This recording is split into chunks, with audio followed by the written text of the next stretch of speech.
الحمد لله وكفى وسلام على عباده الذين اصطفى ونشهد أن لا إله إلا الله وحده لا شريك له ونشهد أن سيدنا ونبينا ومولانا محمدا عبده ورسوله صلى الله تعالى عليه وعلى آله وأصحابه وبارك وسلم تسليما كثيرا. أما بعد فأعوذ بالله من الشيطان الرجيم. بسم الله الرحمن الرحيم.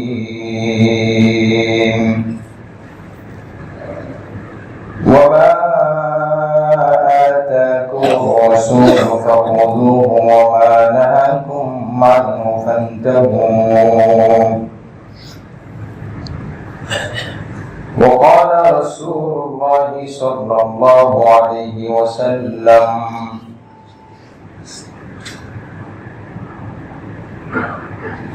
من أحدث في أمرنا هذا ما ليس منه فهو رد. وقال عليه الصلاة والسلام: إن الله حجب التوبة عن صاحب كل بدعة. وقال عليه الصلاة والسلام: من وقر صاحب بدعة فقد أعان على هدم الإسلام، أو كما قال عليه الصلاة والسلام. سبحانك لا علم لنا إلا ما علمتنا إنك أنت العليم الحكيم. اللهم أنت ربي لا إله إلا أنت خلقتني وأنا عبدك وأنا على عهدك ووعدك ما استطعت وأعوذ بك من شر ما صنعت. أبوء لك بنعمتك علي وأبوء بذنبي فاغفر لي فإنه لا يغفر الذنوب إلا أنت. أكبر الشرك اللهم صل على محمد وعلى آل محمد كما صليت على إبراهيم وعلى آل إبراهيم إنك حميد مجيد. اللهم بارك على محمد وعلى آل محمد كما باركت على إبراهيم وعلى آل إبراهيم إنك حميد مجيد.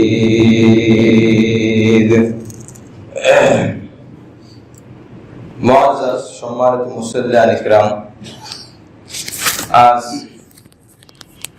1446 হিজরি 9 রবিউল আউয়াল। আল্লাহ পাক আমাদেরকে জুমার নামাজ আদায় করার জন্য তার ঘরে আসার তৌফিক দান করেছেন। শুকরিয়া আদায় করি আলহামদুলিল্লাহ।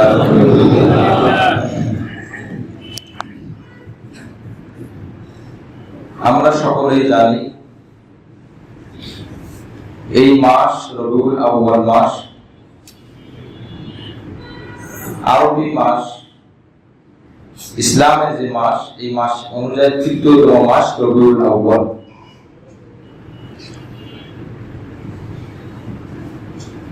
এই মাসের ব্যাপারে যে ইতিহাস আমাদের কাছে পরিচিত, রাসূল করিম সাল্লাল্লাহু আলাইহি ওয়াসাল্লামের জন্ম এবং সাথে সাথে রাসূল করিম সাল্লাল্লাহু আলাইহি ওয়াসাল্লামের ইন্তেকাল, দুনিয়া থেকে বিদায় এই মাসে। গত জুমায় আমরা জন্ম তারিখ, জন্ম বার নিয়ে কিছু তাত্ত্বিক আলোচনা, ইতিহাস থেকে কিছু সংক্ষিপ্ত বিক্ষিপ্ত কথা আমরা শুনেছিলাম।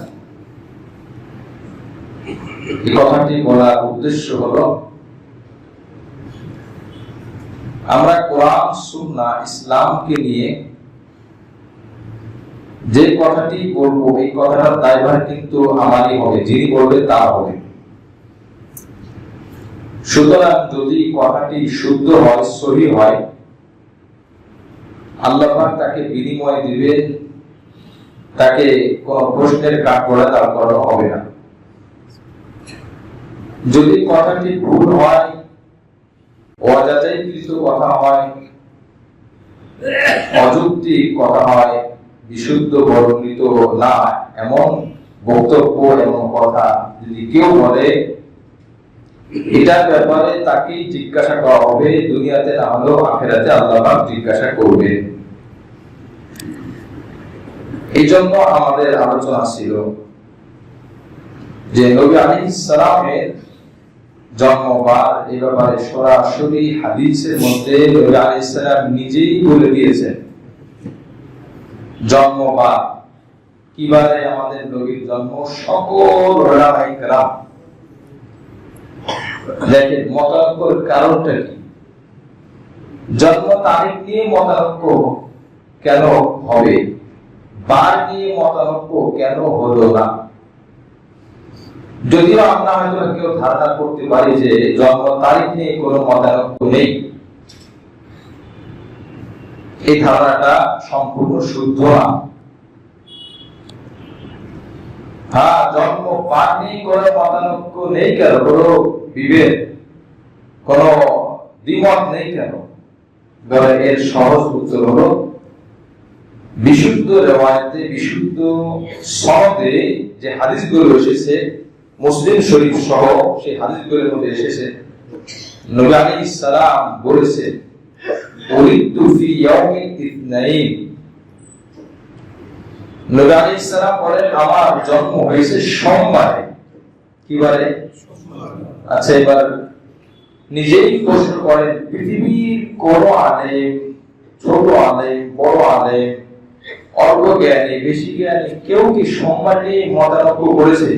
কেউ করে নাই, তেমন পর্যন্ত করবেও না, কারণ এটা হাদিসে বর্ণিত। তার সোমবার নিয়ে, বার নিয়ে কোনো মতানৈক্য নেই, তার কারণ জানলাম। এবার জন্ম তারিখ নিয়ে হুজুররা কেন মতানৈক্য করে? তার কারণ হলো, জন্ম তারিখ নিয়ে স্পষ্ট, সুস্পষ্ট, বিশুদ্ধ বর্ণনায়, বিশুদ্ধ সূত্রে হাদিস পাওয়া যায় না, যেখান থেকে আমরা স্থির হতে পারি, শতভাগ আস্থা রাখতে পারি যে নবী আলাইহিস সালামের জন্মের তারিখ নির্দিষ্ট ওইটি, যেটা আমরা ধারণা করি বা যে যার মধ্যে যেটা জেনে বসে আছি। কি বলেন, এই কথাটা কি ঠিক নাকি বেঠিক? নবী আলাইহিস সালামের জন্ম হয়েছে, এটা তো ঠিক।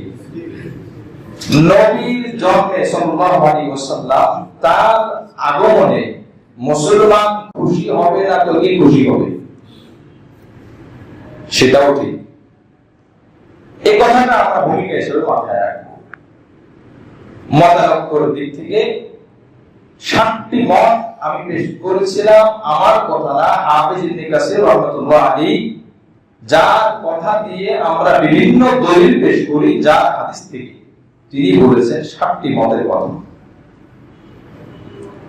তো এই সেই মাস, সেই মতগুলোর মধ্যে 3টি তারিখের ব্যাপারে আসছে, 4টি তারিখ 2, 8, 9, 12, রবিউল আউয়াল 2, 8, 9, 12, কিন্তু সেটি এই মাসে, এই মাস, এই জন্য আমরা খুশি এবং আনন্দিত। নবী সাল্লাল্লাহু আলাইহি ওয়াসাল্লাম এসেছেন, আমাদেরকে জাহান্নামের পথ থেকে বের করার চেষ্টা করেছেন, সত্য সঠিক পথ দেখিয়েছেন। এখন সেই নবীর কথা আমরা সব জায়গায় সব ক্ষেত্রে মানার চেষ্টা করবো। আল্লাহ পাক তৌফিক দান করেন, আমিন। নবী সাল্লাল্লাহু আলাইহি ওয়াসাল্লামের কথাকে উপেক্ষা করে, কোন বিষয়কে উপেক্ষা করে ভিন্ন কিছু বলা, যে ব্যাপারে তিনি নির্ভরযোগ্য কিছু বলেননি সে ব্যাপারে আমি নিশ্চিত হয়ে কোনো কিছু ধারণা করা, কোনো ইবাদত করা, এটা শরীয়তের কাম্য না, শরীয়তের চাহিদা না, ইসলামের নিয়ম না। একটা কথা মনে রাখা, আমরা যে আমলগুলো করি প্রত্যেকটা আমলের দলিল আছে। নবী সাল্লাল্লাহু আলাইহি ওয়াসাল্লামকে কেন্দ্র করে নবী সাল্লাল্লাহু আলাইহি ওয়াসাল্লামের শরীয়তের মধ্যে আমরা কিভাবে মানব, শরীয়তকে কিভাবে গ্রহণ করব, সে ব্যাপারে কিছু দিক নির্দেশনা, কিছু সতর্কবাণী। কোন কাজ করতে গিয়ে যদি শরীয়তের নামে বিদআত হয় সেটা অবশ্যই পরিত্যাগ করতে হবে। আল্লাহ পাক রব্বুল আলামিন আমাদেরকে বুঝার ও আমল করার তৌফিক দান করেন, আমিন। যদি এমন হয় যে আমি একটা আমল করতেছি, ওই আমলটা শরীয়তে গ্রহণ করে না আর আমি ভালো আশায় করতেছি, তো তার ফলাফল কি হবে? সূরা কাহফের 103 থেকে 4 নম্বর আয়াতে আল্লাহ পাক বলেন, কুল হাল নুনাব্বিউকুম বিল আখসারিনা আমালা। হে নবী, আপনি বলে দিন, আমি কি তোমাদেরকে বলে দিব? নবী আলাইহিস সালাম বলতেছে, আমি কি তোমাদেরকে জানিয়ে দিব আমলের দিক থেকে কে ক্ষতিগ্রস্ত? আমল করেছে, কাজ করেছে ভালো আশায়, কিন্তু আসলে ক্ষতিগ্রস্ত। সূরা কাহফ 16 নম্বর পারা, হাফিজি কোরআন কারীম 3 নম্বর পৃষ্ঠা 104 নম্বর 34 নম্বর আয়াত, 3 নম্বর এবং 4 নম্বর আয়াত। আল্লাযীনা দাল্লা সাইহুম ফিল হায়াতিদ দুনিয়া, যাদের চেষ্টা, যাদের আমল দুনিয়াতে নষ্ট হয়ে গেছে, ব্যর্থ হয়েছে। ওয়াহুম ইয়াহসাবুনা আন্নাহুম ইহসিনুনা সুনআ, আর তারা ধারণা করে যে আমরা খুব ভালো কাজ করেছি। তাহলে আমি যদি কোনো ভালো কাজ মনে করে করি, ওইটাকে আসলে ভালো কাজ নাকি খারাপ কাজ, এটাকে আমার ইচ্ছা মতে না কোরআন সুন্নাহর মতে? কি বলেন? কোরআন সুন্নাহর মতে। যদি কোরআন সুন্নাহর মতে না হয়, এই আয়াত বলে তোমার ওই চেষ্টা ব্যর্থ, ওই চেষ্টা তোমার খামাখা। এই হলো মূল বিষয়। এখন আমি ইবাদতের নামে যদি কোনো অতিরিক্ত কোনো কাজ করি, এটা হলো সার্বিক কথা, মৌলিক কথা। যে কোনো কাজের ক্ষেত্রে, বিবাহের ক্ষেত্রে, লেনদেনের ক্ষেত্রে, নামাজের ক্ষেত্রে, রোজার ক্ষেত্রে, যে কোনো আমলের ক্ষেত্রে এই বিষয়গুলো খুবই লক্ষণীয় যে আমার কাজটা যেটা শরীয়ত না, সেটা ইবাদত মনে করে আমি যেন না করি। যদি ইবাদত মনে করি সেটা বিদআত হয়ে যেতে পারে। বিদআতের ভয়াবহতা নবী আলাইহিস সালাম বলেছেন। আয়েশা সিদ্দিকা রাদিয়াল্লাহু আনহা থেকে বর্ণিত, বুখারীর riwayat 2697 নম্বর হাদিস। قال رسول الله صلى الله عليه وسلم من احدث في امرنا هذا ما ليس منه فهو رد।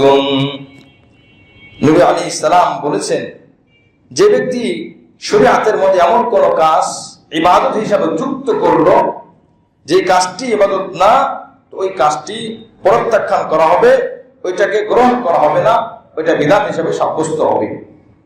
রাসূল কারীম সাল্লাল্লাহু আলাইহি ওয়াসাল্লাম বলে দিলেন যে এমন কোন কাজ যেন না করি যে কাজ শরীয়ত গ্রহণ করে না। 2 নম্বর, রাসূল কারীম সাল্লাল্লাহু আলাইহি ওয়াসাল্লাম হাদিসের মধ্যে বলেন, মান ইবতাদা ফিল ইসলামি বিদআতান ইয়ারাহা হাসানা। যে ব্যক্তি ইসলামের মধ্যে কোন ভালো কাজ মনে করে কোন আমল চালু করলো, কোন বিদআত নব আবিষ্কৃত কোন আমল চালু করলো, রেওয়াজে পরিণত করলো, ইয়ারাহা হাসানাতান ফাকাদ জাআমা আন্না মুহাম্মাদান ক্বালা রিসালা। যদি কোন মানুষ কোন আমল ইবাদত হিসাবে চালু করলো, আবিষ্কার করলো, যে কোন ক্ষেত্রে হতে পারে, আর সে যদি মনে করে এটা ইসলামের একটা অংশ আর ইবাদত হিসাবে করে, আল্লাহ রাসূল বলেন কেমন যেন সে বোঝাতে চায় আমাদের রাসূল সাল্লাল্লাহু আলাইহি সাল্লাম রিসালাতের ব্যাপারে, শরীয়তের ব্যাপারে খেয়ানত করছে। এই কাজটা নবী কেন বলেন নাই? আমি বললাম নবীর বলা দরকার ছিল, নবী বলে নাই, আমি নতুন করে এটাকে সংযোজন করলাম। জোরে বলে নাউজুবিল্লাহ। ইমাম মালিক রাহমাতুল্লাহ আলাইহি হাদিস মধ্যে এনেছেন। আমরা মৌলিকভাবে জানতেছি বিদআতের ভয়াবহতা কি। এরপর আল্লাহ রাসূল বলেন, আল-ইয়াওমা আকমালতু লাকুম দীনাকুম ওয়া আতমামতু আলাইকুম নি'মাতি ওয়া রাদিতু লাকুমুল ইসলাম দীনা। বিদায় হজের ভাষণে আরাফার ময়দানে এই আয়াতটি নাযিল হয়, আমি আল্লাহ দ্বীনকে পরিপূর্ণ করে দিলাম তোমার জন্য, তোমাদের জন্য, তোমাদের ধর্মকে আল্লাহ পাক পরিপূর্ণ করে দিলেন। আর আমি নতুন করে কোন ইবাদত চালু করলাম। আল্লাহ পাক বললেন আমি পরিপূর্ণ করলাম, আর আমি নতুন করে যোগ করলাম। আল্লাহ পাক বললেন পূর্ণ করলাম। আমার যোগ করার দ্বারা বোঝা যায় অপূর্ণ আছে। কি বলেন, কথা ঠিক কি না? রাসূল বললেন ফাকাদ খানা ফাকাদ জামা আন্না রাসূলুল্লাহ সাল্লাল্লাহু আন্না মুহাম্মাদান সাল্লাল্লাহু আলাইহি ওয়াসাল্লাম ক্বালা রিসালা ফামা লাম ইয়াকুন ইয়াওমাইদিন দীনান ফালাইসা আল-ইয়াওমা দীনা। এই হলো বিদআতের ভয়াবহতা। এরপরে কিছু নমুনা রাসূল করিম সাল্লাল্লাহু আলাইহি ওয়াসাল্লাম বিদআতের ব্যাপারে কিছু ধমক দিয়েছেন। বিদআতি যারা তাদের কি ক্ষতি এবং তাদের থেকে দূরে থাকা কি পরিমাণ দরকার। রাসূল করিম সাল্লাল্লাহু আলাইহি ওয়াসাল্লাম হাদিস শরীফের মধ্যে বলেন, সহিহ বুখারী 2697 এবং মুসলিম শরীফ 1718, ইন্নাল্লাহা হাজাবা আত-তাওবাতা আন সাহিবি কুল্লি বিদআ। আল্লাহ পাক কিয়ামতের ময়দানে আল্লাহ পাক রব্বুল আলামিন যে ব্যক্তি বিদআত আমলের নামে নতুন কিছু আবিষ্কার করবে, আল্লাহ পাক তার তওবা আর আল্লাহর মাঝে আড়াল করে দিবেন, পর্দা টানিয়ে দিবেন। তার তওবা ওই পর্দার সাথে লেগে যাবে, আল্লাহর কাছে পৌঁছাবে না। 2 নম্বর, আল্লাহু আন ইয়াকবালা আমালা সাহিবি বিদআতিন হাত্তা ইয়াদআ বিদআতাহু। আল-মু'জামুল আওসাত। আল্লাহ রাসূল সাল্লাল্লাহু আলাইহি ওয়াসাল্লাম বলেন, যে ব্যক্তি কোন বিদআত কাজ গ্রহণ করলো, আল্লাহ পাক এটাকে অপছন্দ করেন। আল্লাহ পাক তার কোন আমল কবুল করবে না যতক্ষণ না সে বিদআত না ছাড়ে। বিদআত ছাড়ার আগ পর্যন্ত তার কোন আমল কবুল করবে না। বিদআতের সাথে জড়িত আছে, তার আমল কবুল হবে না। আল-মু'জামুল আওসাত 4202 নম্বর হাদিস। তাবরানী শরীফের মধ্যে এসেছে 9457 নম্বর হাদিস। বাইহাকী শরীফের মধ্যে এসেছে। মাজমুউজ যাওয়ায়েদের মধ্যে 17457 নম্বর হাদিস। এরপর মান ওয়াক্কারা সাহিবা বিদআতিন ফাকাদ আ'ানা আলা হাদামিল ইসলাম। যে ব্যক্তি কোন বিদআত আবিষ্কারককে সম্মান করলো, মূল্যায়ন করলো, প্রশংসা করলো বিদআত কাজ করার কারণে, রাসূল বলেন অঙ্গাতুল কারির মধ্যে এসেছে, আল্লাহ রাসূল বলেন সে কেমন যেন দ্বীনকে মিটিয়ে ফেলা, দ্বীনকে ধ্বংস করার ব্যাপারে চেষ্টা করলো। নাউযুবিল্লাহ। মুআজ্জাজ হাজিরিন, বিদআত কি? শরীয়তের নামে যে কাজটা করা হয়, ইবাদত হিসাবে যেটা করা হয়, যে এটা ইবাদত করলে সওয়াব, ওইটাকে বলা হয় বিদআত। নতুন কিছু, একটা কথা আছে যে নতুন কিছুই বিদআত না।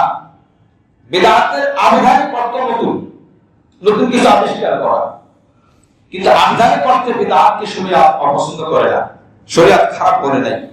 পারিভাষিক অর্থে যেটা বিদআত, পারিভাষিক অর্থে বিদআত কি?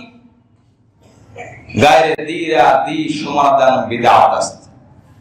খুব ছোট একটি কথা ফার্সিতে, গায়রে দিরা দি সমাদান বিদআত আছে।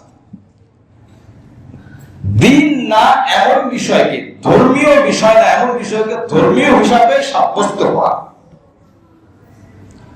নবীর যুগে মাইক ছিল, কি বলেন, ফ্যান ছিল, এসি ছিল না। তাহলে বিদআত শব্দের আবিধানিক অর্থে এটাও বিদআত, যেহেতু নতুন। পারিভাষিক অর্থে এটা বিদআত কিনা এখন আপনি চিন্তা করেন। গায়ে দিরা দি সমাদান বিদআত আছে।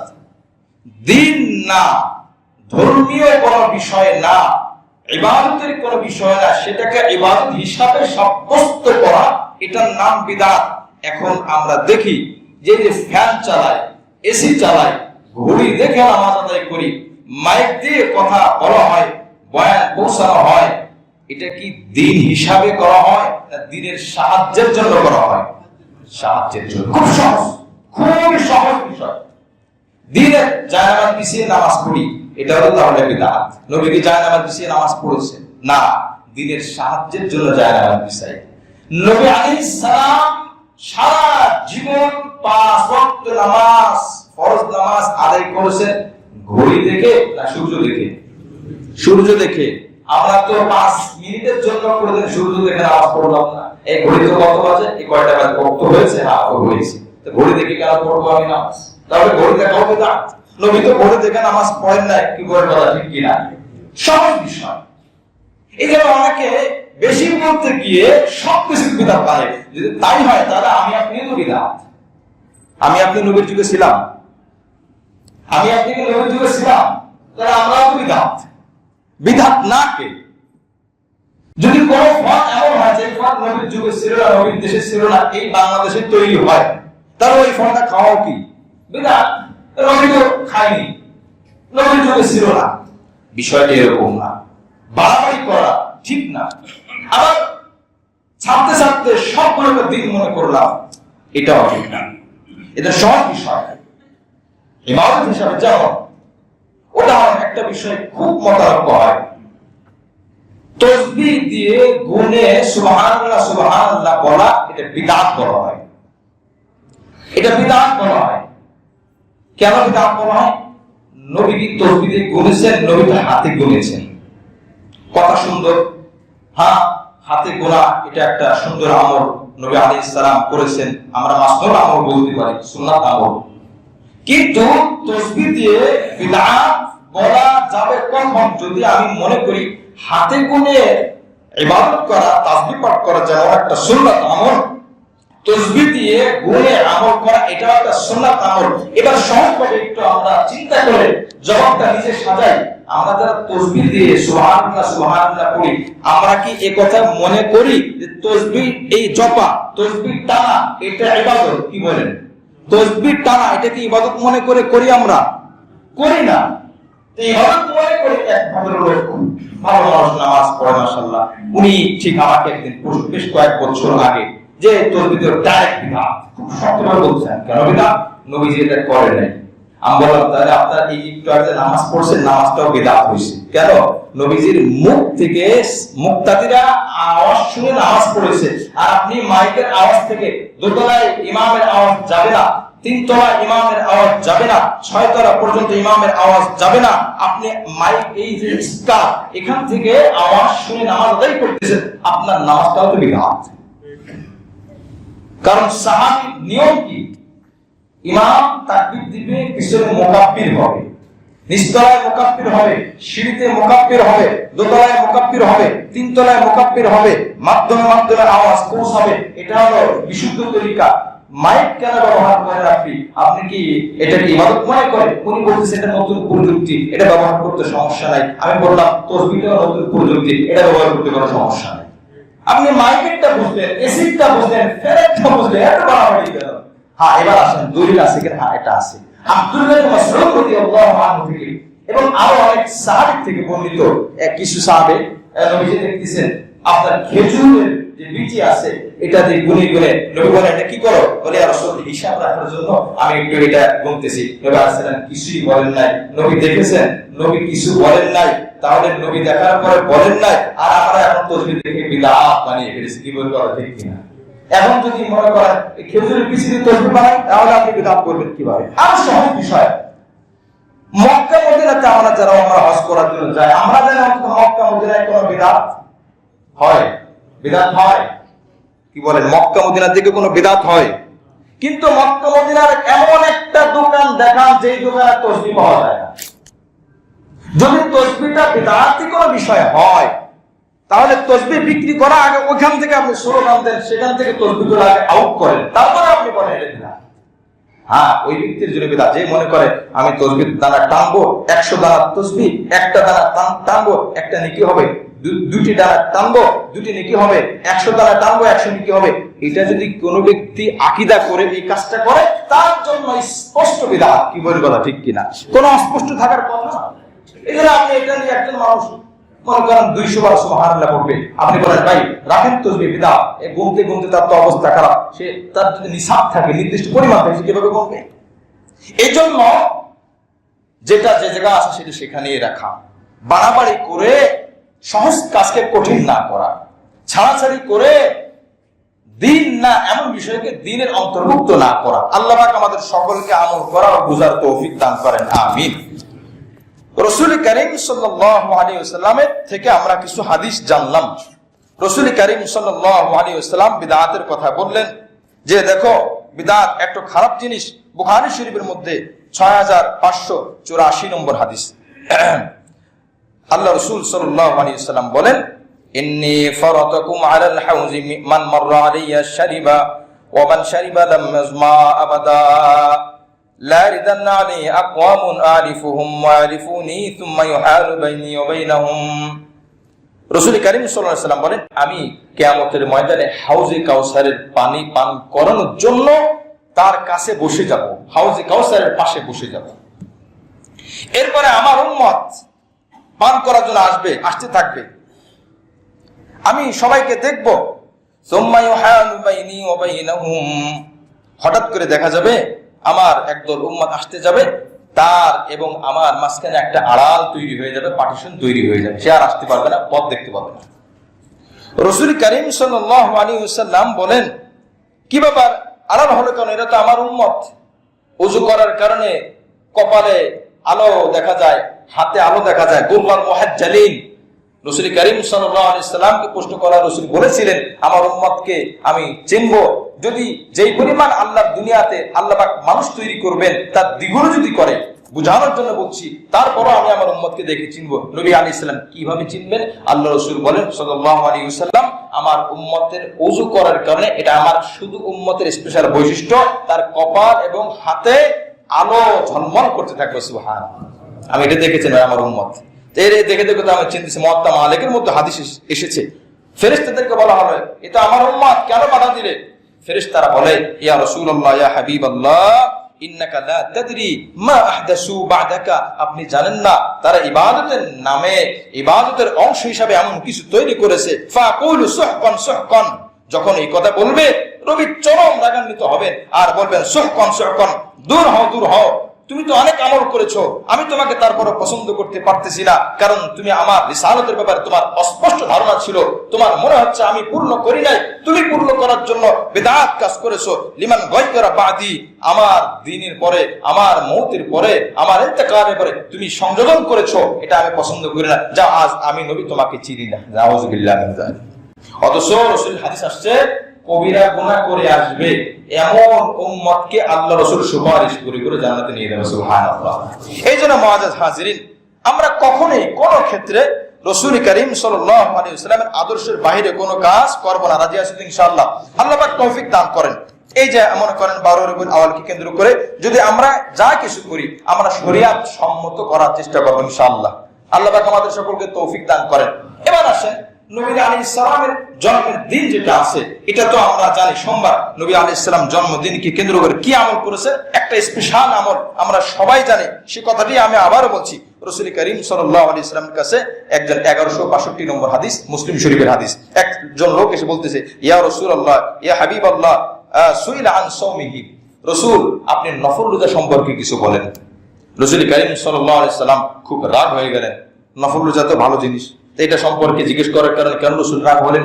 এই সময় প্রশ্ন করা ঠিক ছিল না, বিশেষ কোন কারণে নবী আলাইহিস সালাম এই প্রশ্ন শোনার অপেক্ষায় ছিলেন না। রাসূল খুব রাগ হলেন। এরপরে রাসূল কারীম সাল্লাল্লাহু আলাইহি ওয়াসাল্লামের রাগ দেখে ওমর রাদিয়াল্লাহু আনহু বললেন, রাদিতু বিল্লাহি রাব্বা ওয়া বিল ইসলামি দীনা ওয়া বি মুহাম্মাদিন সাল্লাল্লাহু আলাইহি ওয়াসাল্লাম রাসূলা। এই কথা যখন বলছে, আমরা আল্লাহকে রব হিসেবে পেয়ে খুশি, ধর্ম ইসলামকে ধর্ম হিসেবে পেয়ে খুশি, আমাদের নবী মুহাম্মদ সাল্লাল্লাহু আলাইহি ওয়াসাল্লামকে রাসূল হিসেবে পেয়ে আমরা খুশি, সুবহানাল্লাহ। এই কথা যখন বলছে, ওমর রাদিয়াল্লাহু আনহু মাঝে মধ্যে নবীজিকে খুশি করিয়ে দিতেন বিভিন্ন কথায়। একদিন নবী আলাইহিস সালাম খুব কষ্ট নিয়ে বসেছিলেন, নবীর মুখে খুব কষ্টের ছাপ, ওমর রাদিয়াল্লাহু আনহু বুঝতে পারলেন কোনো কষ্ট পেয়েছেন, নবী আলাইহিস সালাম স্ত্রীদের ব্যাপারে কিছু কথা বললেন যে তাদের কারণে আমার একটু কষ্ট আসছে।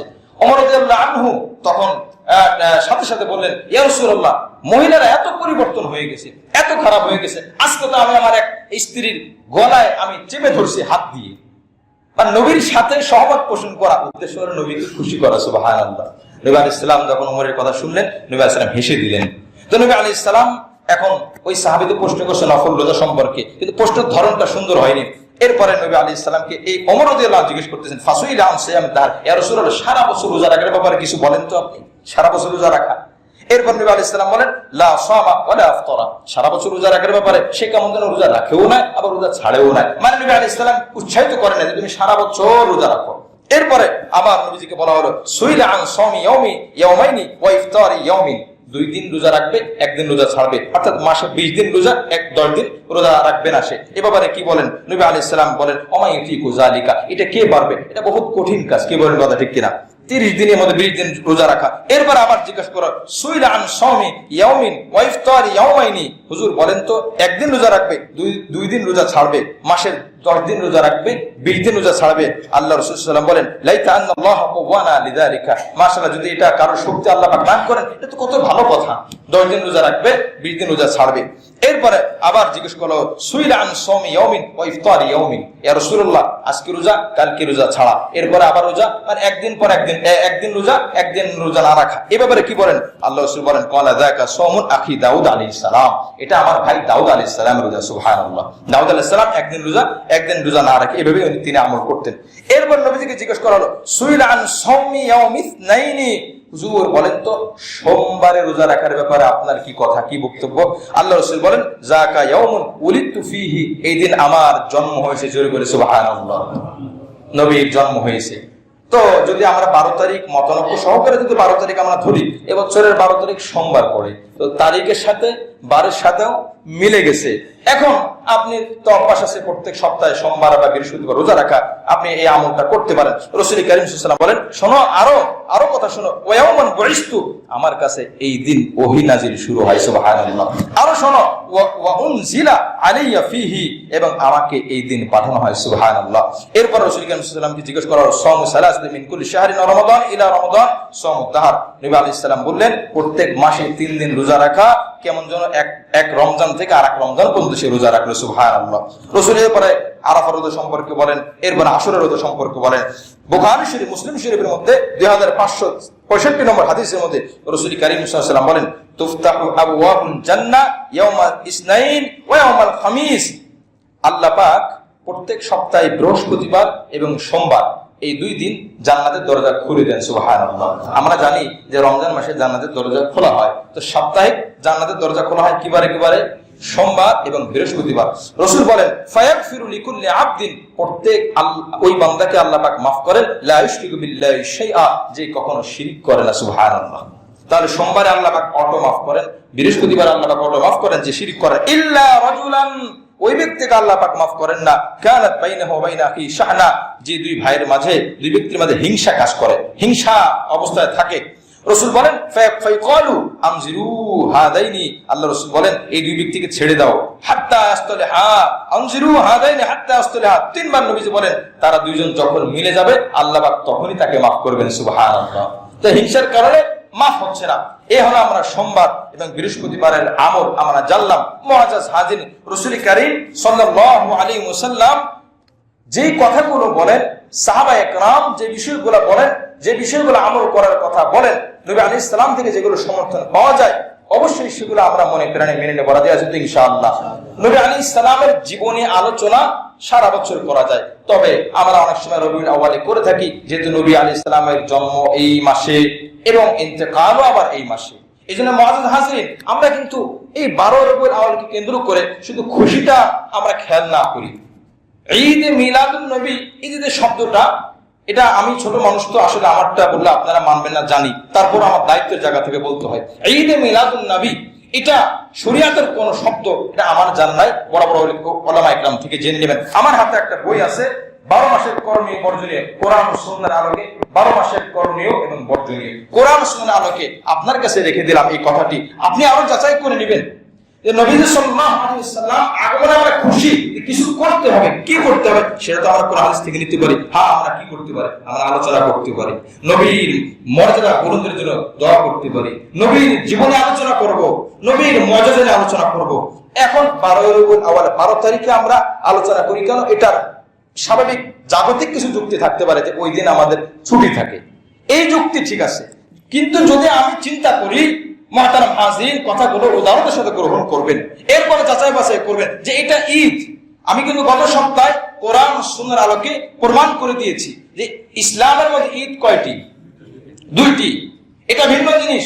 নবীর আগমনে আমরা খুশি, সেটা ভিন্ন জিনিস। কিন্তু আগমনকে কেন্দ্র করে কতটা অস্পষ্ট দেখেন যে তারিখের ব্যাপারে আপনি ইতিহাস পড়েন, রাসূল করিম সাল্লাল্লাহু আলাইহি ওয়াসাল্লাম থেকে বর্ণনা করা হয়েছে যে খ্রিস্টানদের একটা অভ্যাস হলো তারা জন্মকে কেন্দ্র করে, ঈসা আলাইহিস সালামকে জন্মকে কেন্দ্র করে বড় আনন্দ করে। কি বলেন কথা ঠিক কিনা? আচ্ছা, আমরা তো আনন্দ করব, শরীয়ত সম্মত কিভাবে আনন্দ করা যায় সেটা তো আমরা শরীয়তের মতো করে আনন্দ করতে পারি।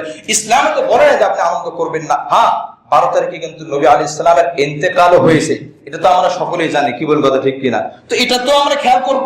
যাই হোক, আমার কথা হলো কোরআন সুন্নাহর কথা হলো কোরআন সুন্নাহ যেভাবে বলছে সেভাবে আমি আপনি করব।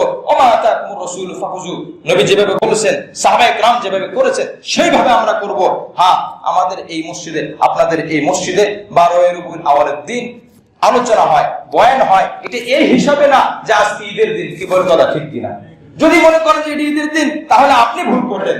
যিনি বক্তব্য দিচ্ছেন তিনি ভুল করেন নাই, যিনি বয়ানের আয়োজন করলেন তিনি হয়তো ভুল করতেছেন না। আপনার ওই যে তসবির মতো, তসবিহ যিনি বিক্রি করেন তিনি বিদআত করেন না, যিনি সব মনে করে এটাকে টানেন তিনি বিদআত করতেছেন। সুতরাং ওদিন বলতো সেই হিসাবে আলোচনা, রাসূল করিম সাল্লাল্লাহু আলাইহি ওয়াসাল্লামের আলোচনা শুনে 2টা ফায়দা হয়। 1 নম্বর হলো ঈমান বাড়ে, 2 নম্বর হলো ভালোবাসা তৈরি হয়। কি বলি কথা ঠিক কিনা? এবং অনুসরণের আরো গ্রহণযোগ্য, অনুসরণের আগ্রহ, স্পৃহা বেড়ে যায়। এখন প্রশ্ন আসে, প্রশ্নের তো আসলে শেষ নাই, সব জবাব শেষ করা যাবে না। আমার জায়গা থেকে, আপনার জায়গা থেকে আমরা সকলেই সচেতন থাকবো, সতর্ক থাকবো, আমার কোনো একটা কাজ করা আপনার বাইরে না যায়। ওদিন আমি আপনাকে একটা জিনিস খাওয়াইলাম, আপনি আমাকে একটা জিনিস খাওয়াইলেন, যদি উদ্দেশ্য হয় নবী জন্মগ্রহণ করেছেন, এই দিন মিলাদ নবী পালন করতে এই হিসেবে খাওয়াচ্ছি, তাহলে এটা আমার জানা নাই যে এটা আসলে সওয়াব হবে কিনা, বাকি সওয়াবের পর অন্য কিছু হবে কিনা। কুরবানির দিন গরুর গোশত খাওয়া এটা মুস্তাকিল ইবাদত সুন্নাত, এটা কোরআন সুন্নাহ দ্বারা প্রমাণিত। রোজার ঈদের দিন খেজুর খাওয়া, মিষ্টি খেয়ে মসজিদে আসা, ঈদগাহে আসা, এটা ভিন্ন আমল, কারণ এই ব্যাপারে হাদিস এসেছে, এই ব্যাপারে কোরআন সুন্নাহ শরীয়ত এসেছে। এইজন্য আমরা করব যেটা শরীয়তের গণ্ডির মধ্যে আছে সেটা করব। আলোচনা যত বেশি করা যায়, আমার জানা মতে ইসলামিক ফাউন্ডেশনের পক্ষ থেকে বাইতুল মুকাররমে 15 দিন ব্যাপী সিরাতুন নবীর উপরে, নবীর জীবনীকে কেন্দ্র করে, নবী আলাইহিস সালামকে কেন্দ্র করে 15 দিন ব্যাপী আলোচনা হয়। আপনারা হয়তো জেনে থাকবেন 15 দিন ব্যাপী নবীর আলোচনা যত বেশি শোনা যায়। এইজন্য আমরা আল্লাহ পাকের রাসূল করিম সাল্লাল্লাহু আলাইহি ওয়াসাল্লাম আনিত ধর্মের মধ্যে ইবাদত হিসেবে কোন কিছু বাড়াবো না, রাজি আছি ইনশাআল্লাহ। আর যেটা যে পর্যায়ে আছে সেটা সেই পর্যায়ে রাখবো এবং সঠিক মেসেজগুলো আমার পরবর্তী জেনারেশন যারা আছে তাদের কাছে পৌঁছে দেবো। খবরদার আমার কাজের মধ্যে, আমার কর্ম দ্বারা, আমার বক্তব্য দ্বারা তুমি যেন ভুল না বুঝো। তুমি তোমার জায়গায় ইসলাম ঠিক করো, তুমি তোমার জায়গায় আদর্শ ঠিক করো, তুমি তোমার জায়গায় সুন্নাহ ঠিক করো। কারণ ওয়াই মিনকুম ইল্লা ওয়ারিদুহা কানা আলা রাব্বিকা হাক্কান মাকদিয়া। সূরা মারইয়ামের মধ্যে আল্লাহ পাক বলেছেন সিরাতের পথ আলাদা আলাদা পার হবে। এবং ফোরাতা তোমাদেরকে দুনিয়াতে একা একা যেভাবে পাঠানো হয়েছে, আখিরাতে একা একা তোমাদেরকে উঠানো হবে, আলাদা আলাদা হিসাব করা হবে। তোমার ব্যাপারে তোমার বাবার কারণে তোমাকে প্রশ্ন করা হবে না, তোমার সন্তানের কারণে তোমাকে প্রশ্ন করা হবে না, তোমার আমল সম্পর্কে তোমার প্রশ্নের উত্তর দিতে হবে। মুআজ্জাজ হাজিরিন, এইজন্য ইনশাআল্লাহ আমরা নবী আলাইহিস সালামকে ভালোবাসবো, নবীকে অনুসরণ করব, নবীর কথা বেশি বেশি শুনবো, রাজি আছি ইনশাআল্লাহ। যখন যেখানে আপনার সুযোগ হয় নবী আলাইহিস সালামের আলোচনা শোনার জন্য ডাক আসে, আপনি নবীর ভালোবাসায়, নবীর জ্ঞান অর্জনে, নবীর জীবনী নিয়ে আলোচনা করার জন্য সর্বাত্মকভাবে চেষ্টা করবেন। আল্লাহ পাক আমাদের সকলকে কোরআন সুন্নাহর আলোকে আমাদের যাবতীয় ইলম, যাবতীয় আমল, যাবতীয় ঈমান যেন আমরা সাজাতে পারি। আল্লাহ আমাদের সকলকে তৌফিক দান করেন। আমিন। আমার তৌফিক ইল্লা বিল্লাহ।